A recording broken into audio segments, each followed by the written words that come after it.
What's up, guys? It's Courtney, one half of the Brothers Deconstruction, and I'm bringing you my review for Mortal Kombat 2, the sequel to Simon McCoy's 2021 Mortal Kombat film. A lot of the same cast returns with new additions like Karl Urban as Johnny Cage, Adeline Rudolph as Katana, Martin Ford as Shao Kahn, Tati Gabriel as Jade, and CJ Bloomfield as Baraka.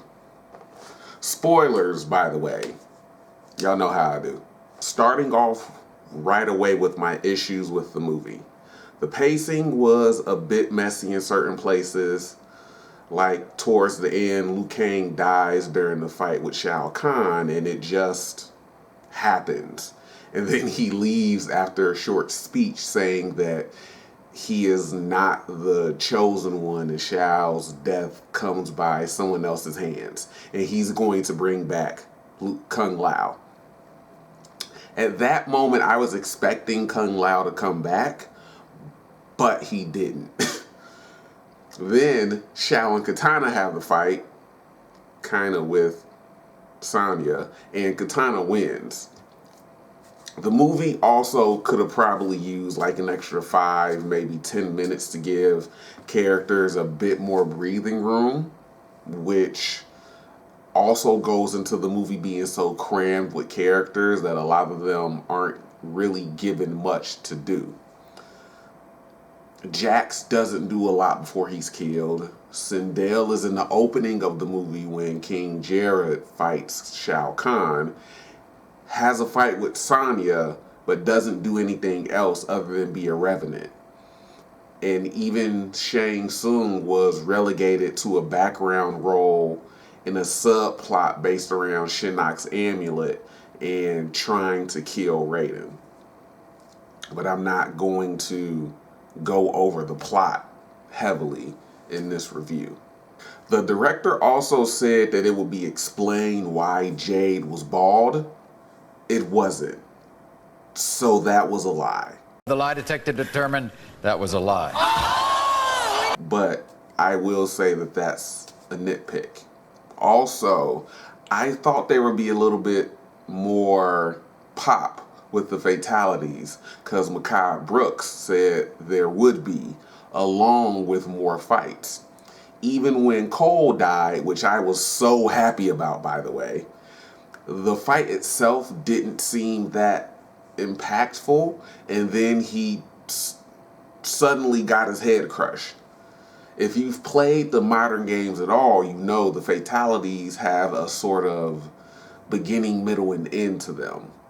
That wasn't the case here for a lot of the fatalities and deaths.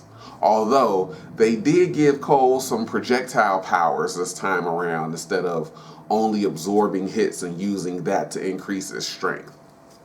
Also, the editing was really noticeable with the way they had to film around Karl Urban because of his age / ability, and a lot of the choreography for the fights, while being good, didn't seem to have that extra punch or impact that I was expecting.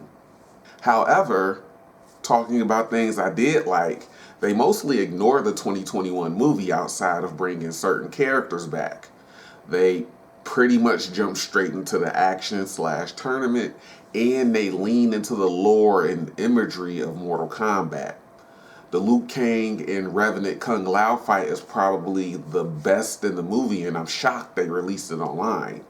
Now, I didn't watch it because I'm over studios ruining the experience by releasing that type of content outside of the movie. But it was really, really good. Adeline Rudolph did a really good job as Katana, and she got a lot to do because it was kind of clear that she was the emotional through line of the movie, even though Johnny was technically the main character that was the audience surrogate, which I'm actually kind of shocked they did again this time around for this movie. I actually think Karl Urban does a solid job as Johnny Cage. He's funny and an asshole like you expect for the character to be, and shows growth by the end. It really just was the fights that were a problem for me. What's up, guys? It's editor Courtney here. I just really wanted to point out and show Josh Lawson some love as Kano. He's one of the returning characters from the previous movie. He kills it again. He's fucking hilarious. He roasts Quan Chi a bunch of times in the movie and has some really good roast of some other characters as well. And in general, he's just a national treasure. Like, I can't believe that these movies have made Kano so lovable, because Kano is a scumbag if you really think about it. Like, we're not supposed to like Kano as much as we do, but Josh Lawson is he's just great, man. So I just wanted to show him a little bit of love because I didn't mention it in the review. Martin Ford absolutely killed it as Shao Kahn. This guy is fucking huge in real life. He's like 6'8", 350, and he's very imposing in this movie. And this movie is not afraid of being a Mortal Kombat movie this time around. You're gonna recognize moves, little Easter eggs, and the like. Now, is it a great movie? No. Is it a much better Mortal Kombat movie than 2021? Yes. Now, for me, normally this would be a one-time viewing, but I might have to see it again because the friend I went with was a bit inquisitive and excited during the movie, and there are bits that I wasn't able to catch. I'm actually interested to see the reaction to it. On Threads, I've seen a few people say it was great, and a few people say it wasn't good. So I'm gonna go watch some reviews and see what the consensus looks like it's gonna be. I think I've read somewhere that they're already developing Mortal Kombat 3, but I don't know the validity to that post that I saw. There's a lot of fake stuff floating around. So, with that being said, hopefully you enjoyed, guys, and I'll catch up with you later.